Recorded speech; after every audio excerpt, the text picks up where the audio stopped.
आरिफ किसाना के चैनल पे आप सबका खैर मकदम है। कुछ नाजरीन की जानब से ये सवाल किया गया है कि स्वीडन में जो ड्राइविंग लाइसेंस के हवाले से नया कानून नाफिज हुआ है, उसके बाद क्या अब किसी भी यूरोपीय मुल्क का लाइसेंस स्वीडन में तब्दील नहीं हो सकेगा, और अगर कोई तब्दील करवाना चाहता है या यूरोपीय लाइसेंस पे अगर वो स्वीडन में गाड़ी चलाना चाहता है तो उसके हवाले से कानून क्या कहता है।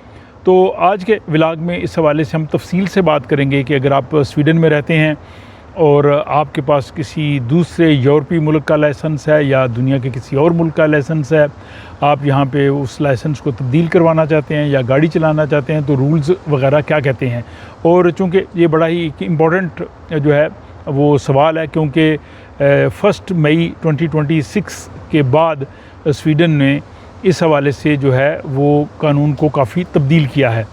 तो सबसे पहले हम ये समझते हैं कि हुकूमत ने ये कानून बनाया क्यों है।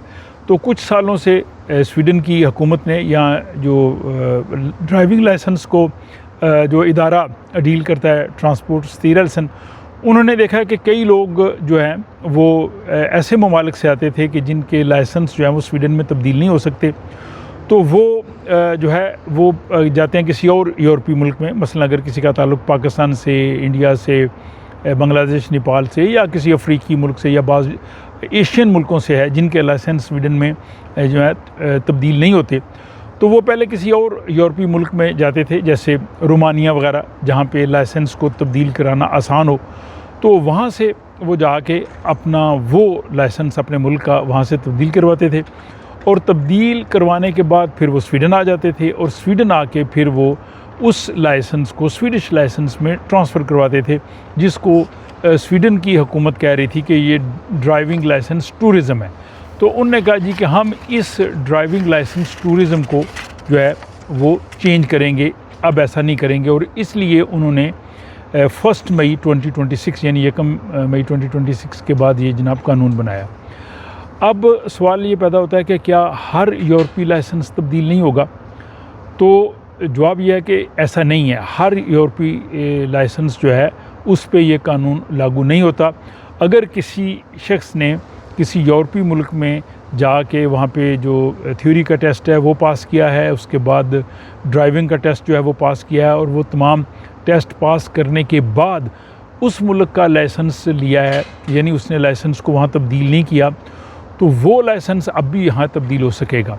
सिर्फ वो लाइसेंस तब्दील नहीं होंगे जो किसी मुल्क का अपने का लाइसेंस वहाँ दे के, तो आपने वहाँ यूरोपीय मुल्क का लाइसेंस लिया है, तो वो लाइसेंस जो है वो तब्दील होना मुश्किल होगा। तो अब अगर किसी शख्स के पास जो है वो उस किस्म का लाइसेंस है, यानी अपने मुल्क का लाइसेंस आप अपने रोमानिया वगैरह में तब्दील करा के आप यहाँ आ गए हैं, तो वो लाइसेंस आपका तब्दील नहीं हो सकेगा।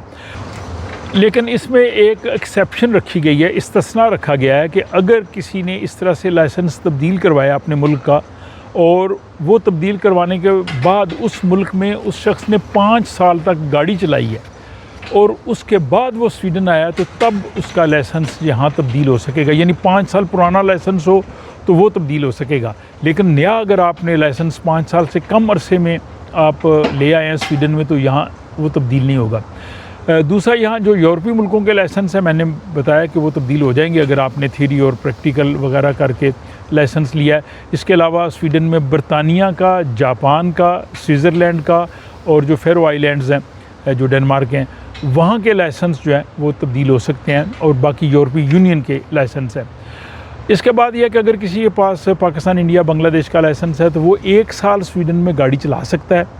1 साल के बाद अगर उसने यहाँ गाड़ी चलानी है तो उसको वही सारे स्टेप करने पड़ेंगे। थ्योरी का टेस्ट भी देना पड़ेगा, फिर वो एक और होता है जिसको आप हालकबाना कहते हैं, और बाकी जो है वो ड्राइविंग लाइसेंस के लिए आपने जो अमली गाड़ी चला के जो टेस्ट है वो आपको देना है। लेकिन बाज़ सूरतों में इस्तिस्ना भी होता है। गालिबन महज PhD स्टूडेंट्स उनको उतने अरसे के लिए इजाज़त मिल जाती है जितना अरसा वो यहाँ पे रिसर्च कर रहे हैं या बाकी रिसर्चर्स वगैरह। लेकिन आप अपडेटेड इन्फॉर्मेशन जो है वो ट्रांसपोर्ट स्टीरल्सन से हासिल कर सकते हैं।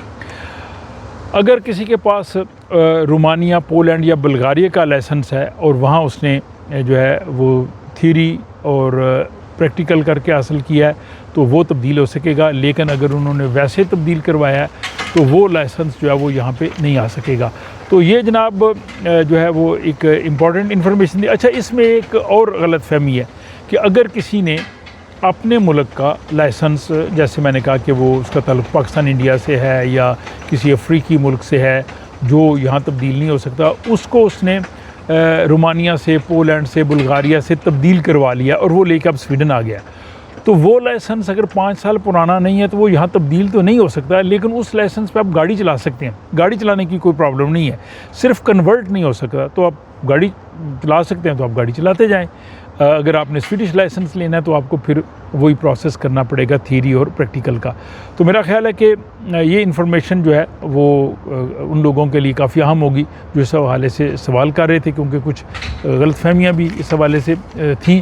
और स्वीडिश हुकूमत का ये मकसद ये था कि यहाँ पे जो लाइसेंस है वो एक प्रोसेस के तहत हो, क्योंकि बहुत से लोग वहाँ के जो लाइसेंस लेके आ रहे थे, क्योंकि उन लोगों ने थ्योरी नहीं पढ़ी होती, और यहाँ पे बहुत से एक्सीडेंट्स भी हुए हैं, क्योंकि थ्योरी ना पढ़ने की वजह से वो जो है वो ड्राइविंग में ऐसी गलतियाँ करते थे कि जिसकी बुनियाद पे जो है वो उनका लाइसेंस जो है वो इस अब नतीजे पे स्वीडिश हुकूमत पहुँची है कि उनको तब्दील ना किया जाए। लेकिन अगर आपके पास लाइसेंस है तो आप उसको इस्तेमाल करके यहाँ पे गाड़ी चला सकते हैं। इस हवाले से आपकी कुछ मज़ीद इन्फॉर्मेशन हो तो आप भी इस व्लॉग के कमेंट्स में लिख सकते हैं और इस व्लॉग के हवाले से भी अपनी राय का इजहार कर सकते हैं। अपना ख्याल रखिएगा, आपसे मिलते हैं अगले व्लॉग।